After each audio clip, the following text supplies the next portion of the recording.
अस्सलाम वालेकुम स्टूडेंट्स आज हम first year mathematics unit number 6 start करने जा रहे हैं। यूनिट नंबर 6 के अंदर हमारे पास जो चीज़ें हमने करनी है वो सीक्वेंस एंड सीरीज के रिलेटेड क्वेश्चंस हैं और इसमें जो स्मार्ट सिलेबस है आप लोगों का अकॉर्डिंग टू बोर्ड एग्ज़ाम, तो उसके मुताबिक हम कुछ काम करेंगे। आज हम एक्सरसाइज 6.1 को पहले करते हैं। तो 6.1 के अंदर हमारे पास जो क्वेश्चंस हैं, 3 क्वेश्चंस हैं, उनके कुछ पार्ट्स मैं आपके सामने यहाँ पर डिस्कस करूंगा। लेकिन उससे पहले मैं सीक्वेंस के रिलेटेड आपसे कुछ चीज़ें शेयर करना चाहता हूँ। सीक्वेंस क्या है स्टूडेंट्स? सीक्वेंस आपके सामने एक जो है ना तरतीब कह सकते हैं, आप एक जो है ना उसकी अरेंजमेंट कह सकते हैं जो स्पेसिफिक पैटर्न फॉलो कर रही हो। अब सीक्वेंस में जो इम्पोर्टेंट चीज है वो ये है कि सीक्वेंस जो है उसकी डोमेन आपके पास सेट ऑफ नेचुरल नंबर्स बनती है। इसी तरह हमारे पास इसके अंदर सीक्वेंस के अंदर फाइनाइट और इनफाइनाइट सीक्वेंसेस आते हैं। तो ऐसे सीक्वेंसेस जिनकी हमें लास्ट लिमिट मालूम हो तो उसको हम फाइनाइट सीक्वेंस कहते हैं। और ऐसा सीक्वेंस जिसकी हमें लास्ट हद का कोई पता ना हो कि कहाँ पे जाके इसको स्टॉप करना है, उसकी लास्ट टर्म क्या है, तो उस सीक्वेंस को इनफाइनाइट कहेंगे। स्टूडेंट्स, आज का जो हमारा काम है एक्सरसाइज 6.1 का, तो स्टार्ट करते हैं। स्टूडेंट्स, हमारे पास क्वेश्चन नंबर 1 है कि right the first 4 terms of the following sequence. हमें एक सीक्वेंस दिया गया है, उसकी nth टर्म दी हुई है। यहाँ पे आप देख सकते हैं कि an लिखा हुआ है। यहाँ पे जो नंबर लिखा हुआ आता है, ये वाला जो भी नंबर होगा, जैसे यहाँ an लिखा गया है, तो यहाँ पे जो n वाली टर्म होगी इसको नंबर ऑफ टर्म्स में काउंट किया जाएगा। यहाँ पे जो भी नंबर लिखा हुआ होगा वो आपके पास नंबर ऑफ टर्म्स में काउंट होगा, चाहे वो फर्स्ट टर्म हो, सेकंड हो, थर्ड हो, फोर हो, मतलब 1 2 3 4 5 लिखा हुआ आएगा तो जो नंबर लिखा हुआ होगा उतने नंबर वाली वो टर्म बन जाएगी। तो यही चीज यहाँ पे हमने क्लियर करनी है। तो क्वेश्चन नंबर 1 के अंदर पहली 4 टर्म्स हमने फाइंड करनी है। क्वेश्चन नंबर 1 का 6 पार्ट मैंने आपके सामने यहाँ पे लिखा है। अब यहाँ पे हम इसको सॉल्व करेंगे तो इसमें आपके सामने ये आ जाएगा, put n is equal to, यहां पे हमने n की वैल्यू लिखनी है। देखिए यहाँ पे हमारे पास nth टर्म लिखी हुई है लेकिन उससे आगे कोई भी टर्म नहीं है। हमें कहा गया है कि इसकी मदद से आप 4 टर्म्स फाइंड करें। तो हम यहाँ पे n इक्वल टू पुट करेंगे 1 2 3 4। अगर यहाँ पे हमारे पास n की जो है ना कोई एक फर्स्ट टर्म या सेकंड टर्म मौजूद होती, जैसे कुछ क्वेश्चंस आपके पास आएंगे तो उनमें फर्स्ट टर्म मौजूद होगा, लेकिन आप यहाँ पे n की वैल्यू 1 के बजाय 2 3 4 से स्टार्ट करेंगे। तो हम इसको सॉल्व करते हैं।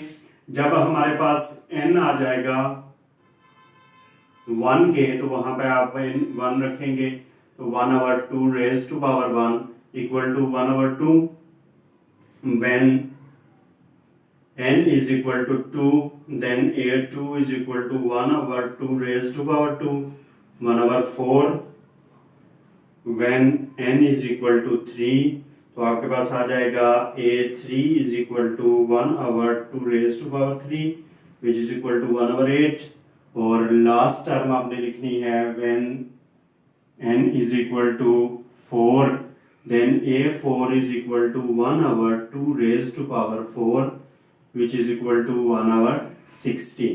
मतलब जितनी भी आपके पास यहाँ पे नंबर आता जाएगा, जहां जहां n लिखा हुआ है वहां हम पे वो वैल्यू प्लेस करते जाएंगे और वो 2 की पावर बनती जाएगी। 2 की पावर को उतने टाइम्स आप मल्टीप्लाई करते जाएंगे तो आपके पास वैल्यू आ जाएगी। सो यहाँ पे जो नंबर्स आपके पास आ रहे हैं 1/2 1/4 1/8 एंड 1/16 आर रिक्वायर्ड टर्म्स। ये आपके पास जो रिक्वायर्ड टर्म्स हैं वो हमने यहाँ पे लिख ली हैं।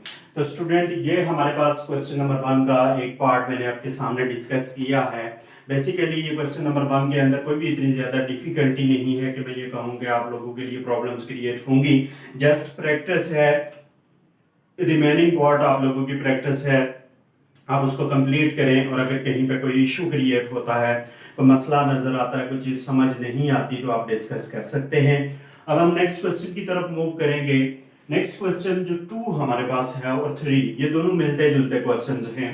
2 क्वेश्चन में कहा गया है कि find the indicated terms. Indicated term से मुराद ये कि जो यहाँ पर टर्म्स नॉमिनेट की गई है हमने वो फाइंड करनी है। अब A7 से मुराद 7th टर्म है। मैंने कहा था कि जो नंबर वहां पे लिखा हुआ आएगा वो उस नंबर ऑफ टर्म को शो करेगा। ये आपके सामने ये वाली बात मैंने ऑलरेडी डिस्कस की है, तो वही चीज आपके सामने वहां पे आ रही है। अब उसको जब हम सॉल्व आउट करेंगे तो आपके सामने यहाँ पे ये चीज आ जाएगी। पहले आपने ये देखना है कि जो सीक्वेंस हमारे पास लिखा हुआ आ रहा है उसमें कौन सी स्पेसिफिक ऑपरेशन, कौन सी स्पेसिफिक एक तरतीब यूज हो रही है, कौन सी स्पेसिफिक अरेंजमेंट उसमें आ रही है जिसकी मदद से हमारे पास नेक्स्ट टर्म्स बनेंगी, और उसको देखते हुए हमने इस टर्म पे जाना है। साथ ये देखना है कि कितनी टर्म्स हमारे पास गिवन है। देखिए A1, A2, A3, A4, 4 तक हमारे पास गिवन है। 5, 6 और 7, 5 और 6 हम फाइंड करेंगे तो फिर हम 7 तक पहुंचेंगे। तो मैं इस सीक्वेंस के लिए मैं यहां पर लिख दूंगा कि गिवन सीक्वेंस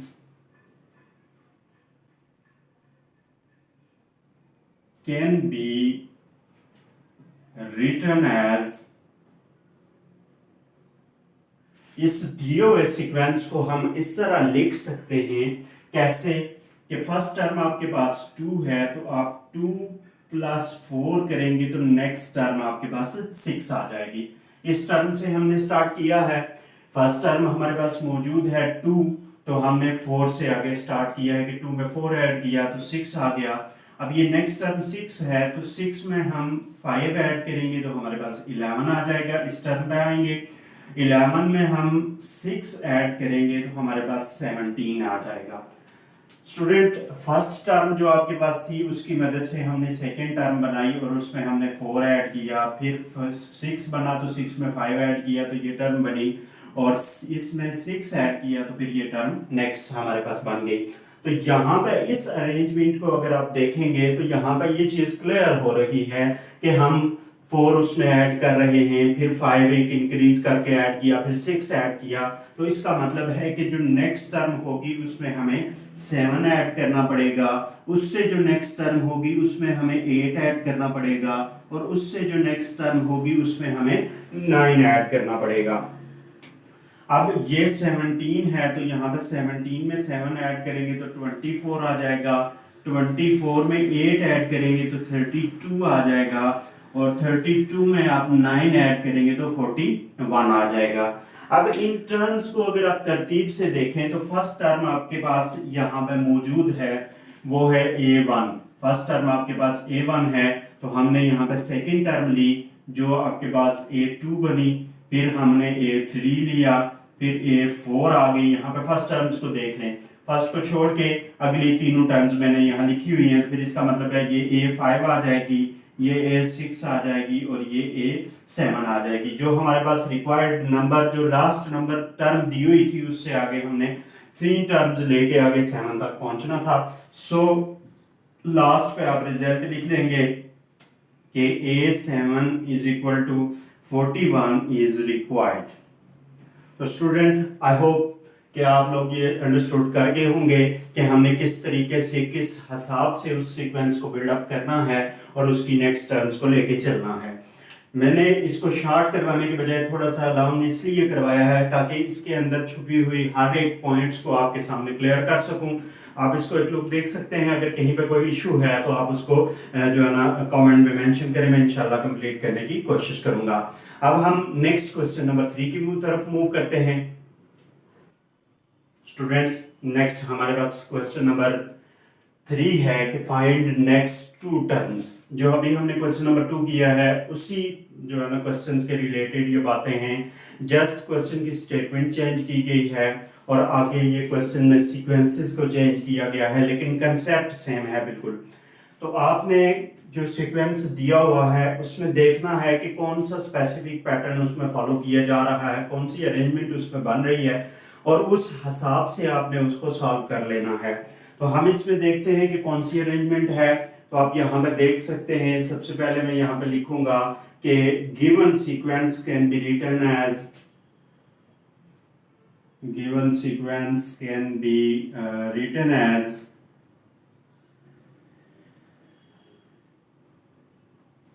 जो गिवन सीक्वेंस है वो हमारे पास इस तरह भी लिखा जा सकता है। कैसे? अगर आप फर्स्ट टर्म को देखें तो फर्स्ट टर्म आपके पास 1 बन रही है, फर्स्ट टर्म आपके पास 1 है, तो इस 1 की मदद से हमने 3 बनाना है। तो अगर मैं इसको इस हिसाब से देखूंगे, अगर मैं 1 को मल्टीप्लाई करूं 2 से तो ये 2 आ जाएगा, लेकिन इसमें अगर मैं 1 ऐड कर दूं तो हमारे पास 3 बन जाएगा। फर्स्ट टर्म को मैंने 2 से मल्टीप्लाई किया और 1 ऐड किया।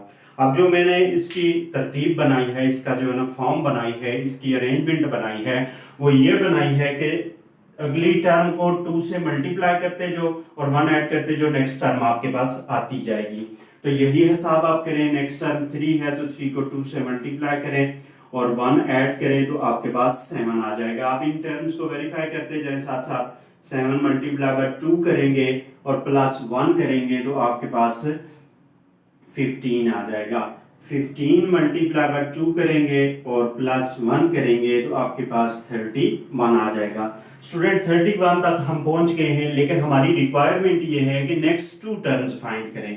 तो नेक्स्ट 2 टर्म्स के लिए मैं यहाँ पे इसको 31 को मल्टीप्लाई करता हूँ 2 से और प्लस 1। 31 को 2 से मल्टीप्लाई करो और 1 ऐड करो तो 63 आ जाएगा। और नेक्स्ट टर्म हमारे पास 63 है, उसको 2 से हम मल्टीप्लाई करते हैं और प्लस 1 करेंगे तो हमारे पास 127 आ जाएगा। जब ये आपके पास सारी टर्म्स आ जाएंगी तो आपने लास्ट 2 टर्म्स को देखना है कि जो आपने न्यू फाइंड की हैं, जो आपके सीक्वेंस में गिवन नहीं है, आपने वो रिजल्ट के तौर पर लिख लेनी है कि 63 127 आर नेक्स्ट 2 टर्म्स। ये हमारे पास इस क्वेश्चन का रिजल्ट था और इस तरीके से हमने 6.1 को कवर किया है। उम्मीद करता हूं कि आपकी ये तमाम डिफिकल्टीज इसमें से क्लियर होंगी।